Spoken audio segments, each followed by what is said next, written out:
Hi అండి. నేను అజేల్ షేక్ రెహమాన్‌ని, managing director for silver stands estates and infra.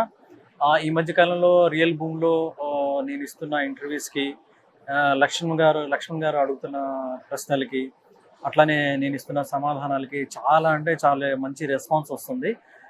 చాలామంది వ్యూవర్స్ నాకు డైరెక్ట్‌గా ఫోన్ చేయటము, లేకపోతే మెయిల్స్ చేయటము, ప్రాపర్టీ గురించి వివరాలు ఎక్కువగా అడగటము, అట్లానే ఎక్కడ ఇన్వెస్ట్ చేస్తే బాగుంటుంది, ఇప్పుడు ఇన్వెస్ట్ చేయాల్సిన పరిస్థితులు ఉన్నాయా లేవా, ఇంకా కొంతకాలం వెయిట్ చేయాలా, విల్లాలో ఇన్వెస్ట్ చేయాలా, లేకపోతే అపార్ట్మెంట్లో చేయాలా, ఫ్లాట్స్లో కొనాలా, ఇట్లాగా చాలామంది ప్రశ్నలు అడుగుతున్నారు. అలానే చాలామంది NRIs, most of the NRIs keep getting the calls from them.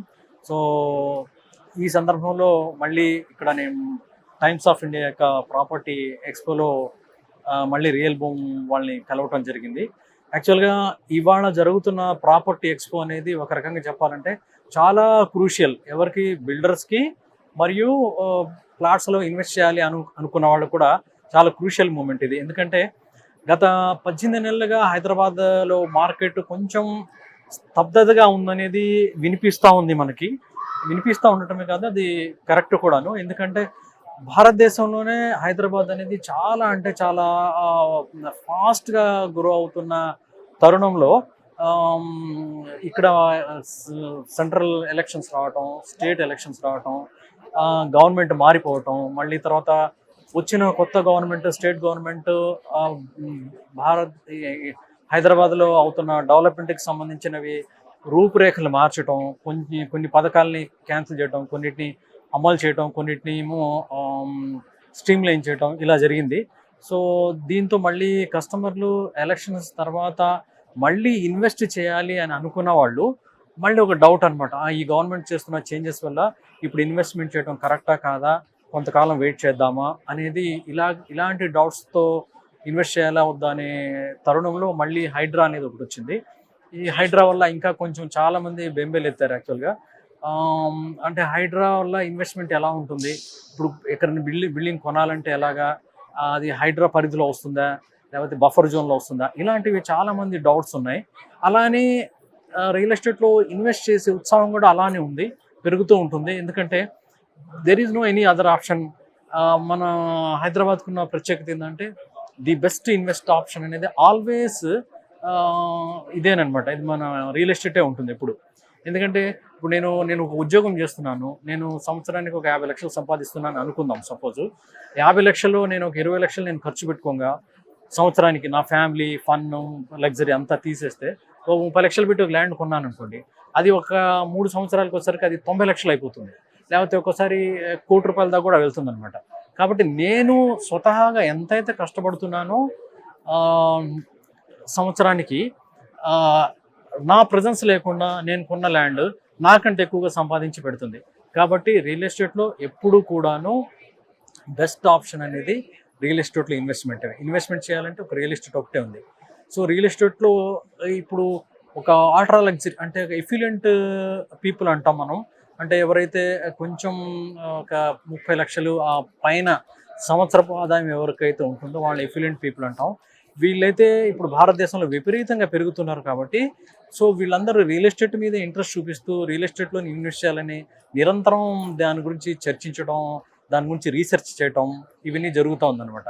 So కాబట్టి ఇప్పుడు రియల్ ఎస్టేట్ అనేది చాలామందికి ఇది ఒక పెద్ద ఇన్వెస్ట్మెంట్ రంగం. కాబట్టి దీని మీద అందరూ చాలా ఇంట్రెస్ట్గా ఉన్నారు. కాబట్టి చాలా రీసెర్చ్ చేస్తున్నారు. అట్లానే సమకాలీన పరిస్థితులు అంటే ఒకప్పుడు రియల్ ఎస్టేట్ ఎలా ఉంది, ఇప్పుడు ఎలా ఉంది, రాబోయే కాలంలో ఎలా ఉంటుందనే దాని మీద కూడా చాలామంది ప్రశ్నలు అడుగుతూ ఉన్నారన్నమాట. సో దానికి సంబంధించింది ఇవాళ జరుగుతున్న టైమ్స్ ఎక్స్పో అనేది చాలా క్రూషియల్ అని చెప్పొచ్చు.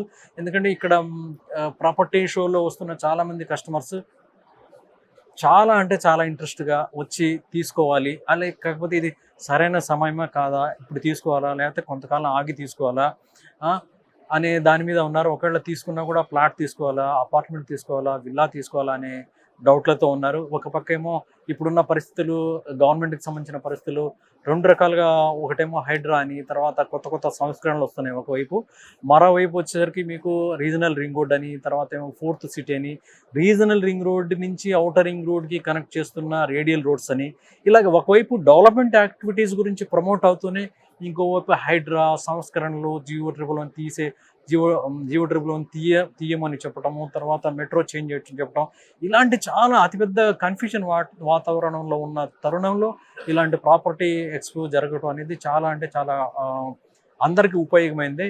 మాలాంటి బిల్డర్స్ కూడాను they are searching that customer pulse ఎలా ఉంది, వాళ్ళు ఏం కోరుకుంటున్నారు, ఎలాంటి కన్ఫ్యూజన్ వాతావరణంలో ఉన్నారనేది బిల్డర్స్కి అర్థమవుతుంది. కస్టమర్స్ కూడా ఇప్పుడు బిల్డర్స్ తీసుకోబోయే చర్యలు ఏంటి, ఫ్యూచర్లో బిల్డర్స్ చేయబోయే కన్స్ట్రక్షన్స్ ఏంటి, రేట్ల వివరాలు ఏంటి, సో అనేది కస్టమర్ కూడా ఆ క్యూరియాసిటీతో వాళ్ళు ఉన్నారు. అట్లనే బిల్డర్స్ కూడా ఇలాంటిదే క్యూరియాసిటీతో ఉన్నారు. అలాంటి తరుణంలో ఇక్కడ మనం కలవటం అనేది చాలా ఒక పెద్ద రీసెర్చ్ అనే చెప్పాల్సి ఉంటుంది. ఇవాళ మాకైన ఎక్స్పీరియన్సెస్ చూస్తే ఏ మాత్రం తగ్గకుండా ఏమైనా హైడ్రా కావచ్చు, ఇన్వెస్ట్మెంట్ ప్రాక్టికల్గా చేయకపోయినా ఎంక్వైరీస్ విషయంలో, రీసెర్చ్ విషయంలో, R&D అంటాం, అలాంటి విషయంలో మాత్రం ఏమాత్రం తగ్గలేదు. కస్టమర్స్ చాలా విపరీతంగా ఈసారి అయితే చాలామంది ఎక్కువ మంది వచ్చారు. బట్ వచ్చిన వాళ్ళందరూ ఇవే ఎంక్వైరీస్ అనమాట. ఫ్యూచర్లో ఇన్వెస్ట్మెంట్ ఎలా ఉంటుంది అనేది. ఆల్మోస్ట్ సంవత్సరం 12 నెలల నుంచి 15 నెలల నుంచి మా దగ్గర డబ్బు పేరుకుపోయిందండి. ఇన్వెస్ట్ చేయాలంటే చేయాలా వద్దా అనే చాలా చాలా పెద్ద డౌట్స్తో మేము ఉన్నాము. సో ఇప్పుడు నిజంగా ఇన్వెస్ట్ చేయాలంటే చేయొచ్చా లేదా, మీ బిల్డర్స్ యొక్క ఆలోచనలు ఎలా ఉంది, మీరు ఎలా ప్రాజెక్ట్స్ని తీసుకెళ్ళబోతున్నారు, రేట్ల వివరాలు ఎలా ఉన్నాయనే దాని మీద చాలామంది ఎంక్వైరీస్ వచ్చినాయి. ఇక బిల్డర్స్ కూడా కస్టమర్ల యొక్క ఉత్సాహం చూసేసి వాళ్ళు కూడా కొంచెం యాక్చువల్గా అయితే పేపర్లో అయితే కొంచెం నెగిటివ్, వీడియోస్లో కొంచెం నెగిటివ్ వస్తున్నప్పటికీ ఇక్కడ ఉన్న కస్టమర్ల యొక్క ఉత్సాహం చూసేసి, మాట్లాడే విధానం చూసేసి, తర్వాత వాళ్ళు అడిగే ప్రశ్నలు చూసేసి బిల్డర్స్ కూడా ఒక మంచి ఉత్సాహం అనేది ఇక్కడ వస్తుంది. ఒక పాజిటివ్ ఎనర్జీ అయితే జనరేట్ అవుతుంది. ఇప్పుడున్న భయాలు కూడా ఒక్కొక్క భయం అనేది మనకి మనసుని పట్టుకున్న భయం ఒక్కొక్కటి వీడుతూ వెళ్ళిపోతుంది. సో ఇక నుంచి ఇన్ ఫ్యూచర్ బాగుంటుంది, రేడియల్ రోడ్స్ వస్తున్నాయి, రీజనల్ రింగ్ రోడ్ వస్తుంది, 4th సిటీ వస్తుంది అనే దాని మీదే కొంచెం ఎక్కువగా ఫోకస్ చేస్తూ నెగిటివ్గా వస్తున్న వీడియోస్ని పక్కన పెట్టేసి ముందుకెళ్ళే తరుణం లాగా అయితే నాకు కనిపిస్తుంది. ఇంకోటి ఏంటంటే మీకు ఈ హైడ్రా లాంటివి రావటం వల్ల ఇవి కొత్త సంస్కరణలు అని చెప్పొచ్చు.